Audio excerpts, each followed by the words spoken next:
One of the most onerous security operations ever undertaken was the responsibility of Devon and Cornwall Police in 2021. At stake, the safety of all the world leaders who had gathered for the G7 summit at Carbis Bay in Cornwall.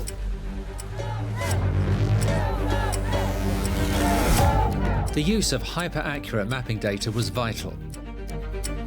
And the imagery used and the skills honed at the G7 are now playing a vital part for new operations in Britain. What Ordnance Survey gave me was I had total confidence within a centimetre or so of if I was at that location, this is exactly what I could see.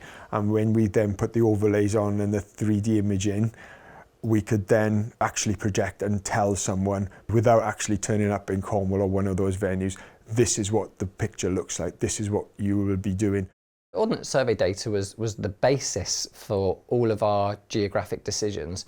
Everything in our world works off threat and risk and harm, so what is likely to happen or could happen. And the Ordnance Survey base maps were so good that we could clearly identify what we needed to do to reduce that risk.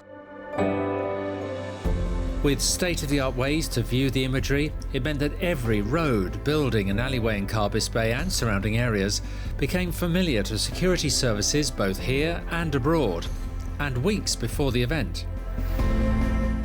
Gives you total confidence into saying you could plan how long a route's going to take to drive. When it comes down to how far is it between one point in a car park to another point, when the person gets out of the car, how many footsteps will that likely take, and then where will they go from that point, and what does the ground look like? Is it gravel? Do we need to change anything, and where we stop and park up? And 3D centimetre accurate visualisations became a unique tool to find out what could be seen and by who. If I positioned a police officer or a member of security staff up on an overbridge area to have an overview of this location, I could ask those people, how tall are you and where would your eye line be? And off that, then I could project out from that location 360 degrees what that person can see and what they couldn't see.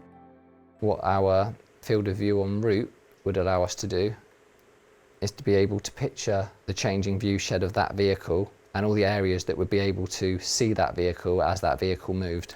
So I was relieved that, as I say, from a security perspective, we achieved everything we needed to do, and the event was regarded as a success. Everybody that we worked with had hold of Ordnance Survey data. So that gave us a really big advantage on if we were discussing buildings, roads, pathways, and they were getting updated by Ordnance Survey as we ran the event. Everybody that we worked with were getting those updates at the same time. So yeah, working together, I think we pulled it out of the bag really.